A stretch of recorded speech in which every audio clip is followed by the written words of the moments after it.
Olá, está começando agora mais uma edição do programa Mulher em Foco. Hoje vamos falar sobre medo de dirigir. Algumas pessoas ficam muito tensas, até mesmo apavoradas, só de pensar em sentar no banco do motorista. E o que fazer quando isso acontece? Para falar sobre o assunto, nossa entrevistada aqui no estúdio é Ivana de Souza. Há 5 anos, ela ajuda pessoas que têm medo de dirigir. Ivana, muito obrigada pela tua presença. Esse é um medo muito comum? Hoje nós temos em Santa Catarina, nós somos pioneiras nesse trabalho, nós temos aí 80% de pessoas que nos procuram com medo de dirigir, né? Que é a diferença entre o medo e a fobia. A gente tem que sempre deixar isso bem separado. Então, 85% é medo mesmo? É medo mesmo, né? São medos, alguns medos normais, quando é o medo, aquele medo natural de que foi para a autoescola, fez o trajeto da prova, depois não andou mais e aí foi parando. E nós temos a fobia mesmo, que é aquela pessoa que ela tem várias formas de demonstrar isso. Ficam muito nervosas dentro do carro, como elas soam muito, elas choram muito, algumas gritam muito, outras têm alguns ataques até de, muitas vezes, bater no carona, no meu caso, baterem no meu braço com medo mesmo, de até chegar a não conseguir ligar o carro. Aí isso é a fobia. É mais difícil de tratar. Não, nada é difícil, né? As pessoas têm que entender que todas elas têm condições de dirigir. Se elas conseguiram receber a concessão, né, do Departamento Nacional do Estado para ter a carteira de habilitação, elas vão conseguir dirigir. Claro que o processo, algumas são um pouco mais demorados, né? A fobia demora um pouco mais, mas elas conseguem, porque o desejo delas é maior. Quando a pessoa tem desejo, quando ela quer fazer aquilo, ela vai conseguir, mesmo que a fobia esteja ali. Por isso que ela procura sempre, né, no nosso caso, pessoas que já estamos aí há mais de 10 anos na área, né, tanto eu como a doutora Márcia Batiston na questão da psicologia, para conseguir levantar essas mulheres. São mulheres? A maioria é mulher mesmo? Ou tem homens também que têm medo? Não, nós temos, hoje nós temos assim, na média de mês, nós temos de 2 a 3 homens também. Porque fica muito mais difícil para o homem, né? É difícil de revelar, de procurar ajuda? Revelar, de procurar, porque assim, a gente está num país muito machista. Nós somos machistas, né? Então é difícil para ele chegar e dizer assim, eu tenho medo de dirigir, que é um assunto delicado. Né? Se tu está no meio de uma roda de pessoas e dizer, eu tenho medo de dirigir, pô, mas tu é homem, tu toma cerveja todo dia, tu sai com todo mundo, porque medo de dirigir? Né? Então é mais difícil para eles, mas a gente tem sim, a gente tem. Esse medo, ele nasce da onde? A pessoa já aparece do nada ou sempre tem algum motivo causador? As pessoas sempre acham que o medo de dirigir vem de um acidente de trânsito ou vem de alguém que perdeu no trânsito. Não, mas assim, tem vários perfis. Às vezes é porque bloqueou, eu posso até citar um exemplo, nós tínhamos uma policial militar que ela se bloqueou porque no dia da avaliação do Detran, ela automaticamente apresentou a carteira de policial, que eles têm uma carteira diferenciada, né? Mas inconsciente ela fez isso. E dali para frente ela não dirigiu mais. Porque ela achou que ele tinha passado ela, não pelo fato de ela ter feito tudo certo, mas porque ela era uma policial. Ali ela já bloqueou. Então, assim, N as situações que podem bloquear o fato de dirigir, sabe? Então, tem que ser assim, cada pessoa tem um perfil diferente, então você tem que trabalhar de formas diferentes para conseguir fazer com que essas pessoas voltem a dirigir. Ok, Ivana, a gente gravou um depoimento com uma mulher que estava com esse problema. Vamos assistir? Meu nome é Fernanda, eu tenho 30 anos e eu sou fisioterapeuta e dirijo há 1 ano e meio, mais ou menos. Eu tirei a carteira com 18 anos e eu dirigi assim, de uma esquina a outra, ia ali na sorveteria, mas numa cidade do interior, que eu não sou daqui, e eu comecei a ter muito medo, assim. Depois que eu passava 1 mês, 2 meses, porque eu não tinha carro, né? Eu dirigia um pouquinho o carro dos outros, assim, dos amigos, mas sempre com medo, porque não era o meu. E aí eu passei uns 6 meses sem dirigir nada e eu não consegui mais voltar. Comecei a ter muito medo, minha mão ficava fria, eu ficava trêmula, eu achava que sem que eu pegasse no carro eu ia bater, eu ficava nervosa com as pessoas buzinando atrás de mim. Eu achava que se tinha engarrafamento eu tinha alguma culpa porque eu não estava indo rápido o suficiente ou que eu estava atrapalhando, então eu sempre achava que tinha alguma coisa errada, assim. começou a me incomodar muito a questão da dependência, porque eu era dependente do meu marido para ir na faculdade antes, depois para ir ao trabalho, eu era dependente para ir na casa de uma amiga, eu precisava de carona para tudo, para ir ao shopping, ou eu pegava um táxi, ou eu tinha que ir de ônibus, às vezes eu cancelava o compromisso porque eu não tinha quem me levasse, eu não podia pegar o carro porque eu tinha medo, e aí essa dependência foi me criando assim, foi ficando ruim, foi chegando a gota d'água, né, que eu comecei a achar que, poxa, tanta gente dirige, será que eu não consigo? Fiz 10 aulas, eles acharam que estava ótimo, que eu já estava bem para dirigir de novo. Aí quando eu cheguei em casa, que eu fui pegar o meu carro sem instrutor, eu não consegui. Eu não consegui de novo, eu tentei. Eu cheguei aí no shopping, eu não conseguia subir aquela ladeira do shopping para estacionar, eu tinha medo, eu não aprendi isso. E o meu medo sempre era subida, fazer baliza, andar em autoestrada, numa cidade muito movimentada. E eu não consegui fazer isso depois da autoescola, de novo, né? Eu já tinha carteira. Quando eu vi aquela multidão na hora do rush, assim, que a gente sai, 6 horas da tarde, todo mundo junto, eu disse, não vou conseguir, eu não vou conseguir.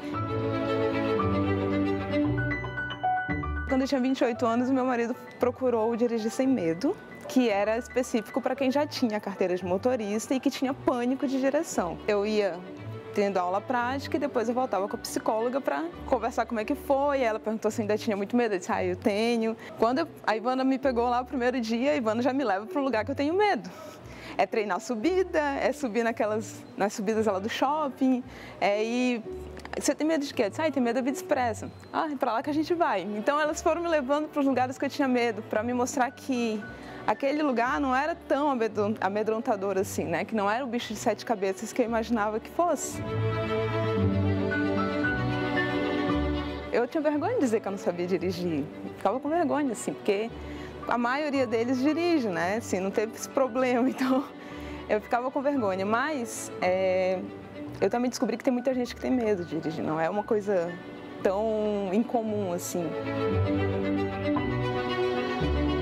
Já fui dirigindo para São Paulo, já fui para Curitiba, eu me obrigo, né? Porque não preciso, assim, o meu marido vai junto, mas eu disse, não, hoje quem vai dirigindo sou eu, porque eu preciso treinar, não posso parar, né? Então, hoje é muito bom, porque eu posso ir para o shopping, eu posso passear, eu não preciso de ninguém para me levar, assim, é independência, para mim isso é independência. Assim.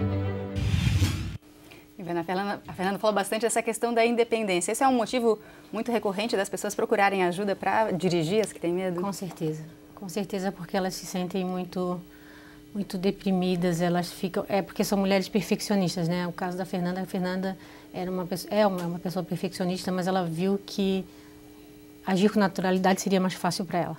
Assim, é muito bom ver né, a vitória dela. O processo dela foi um processo até muito rápido, porque ela já tinha, em virtude de ter ido para outros lugares para fazer e não conseguia. Mas ela mudou tanto a vida dela, né, que hoje ela é fisioterapeuta, então ela atende muito mais pacientes. Ela voltou a fazer uma universidade, né, o apoio que o marido deu para ela foi essencial. Foi muito bom para a Fernanda, assim.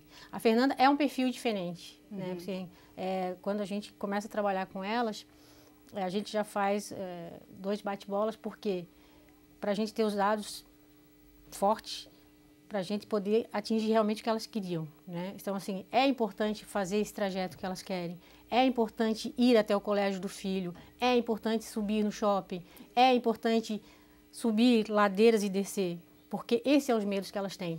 Então é melhor já encarar de uma vez. Na realidade, esse processo que a gente faz é porque a gente precisa ir até o limite delas.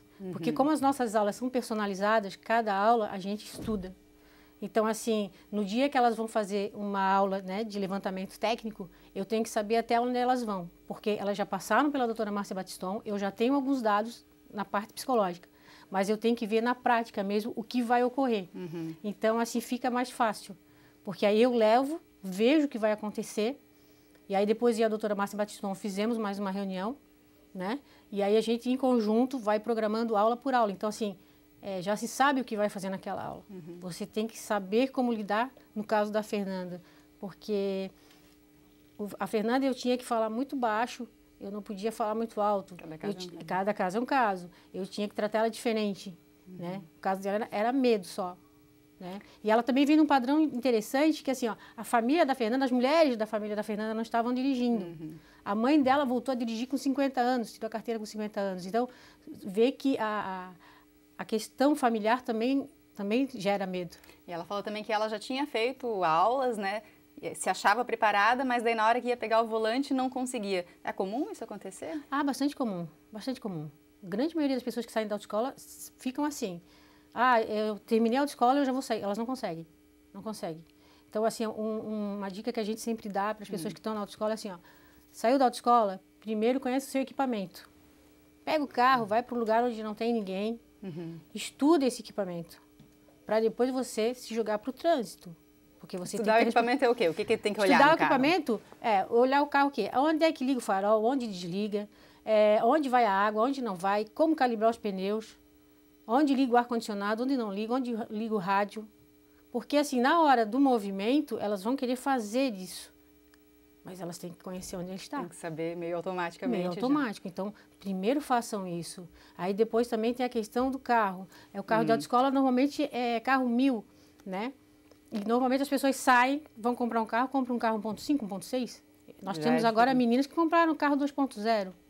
É um carro com mais potência. Já fica mais difícil. Já fica mais difícil. Então, é outra questão também. Vai para uma rua onde não tem ninguém depois, conheça a embreagem desse carro, conheça o freio, o acelerador, para depois você ir para o trânsito.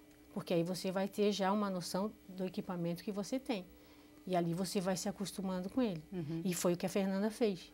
E para quem tem medo, assim, também é bom, sei lá, dar alguma relaxada, pensar de alguma maneira no que vai fazer? Antes de sair, depois que faz todo esse processo, antes de sair, coloca o mapa na cabeça de onde você vai. Eu vou em tal lugar, porque eu tenho que ir com segurança e tenho que voltar com segurança. Colocou o mapa na cabeça? Colocou. Está muito ansiosa? Está ofegante? O coração está acelerado? Está suando muito? Espera uns 5, 10 minutos. Respira, se sinta naquele ambiente. Aí depois começa a andar. É a melhor saída. Agora, querer pegar um carro, sair da autoescola, pegar um carro e ir para o trânsito, você tem duas situações. Ou você vai se dar bem, que a gente sempre espera que se dê bem, ou vai se dar mal, como está acontecendo por aí.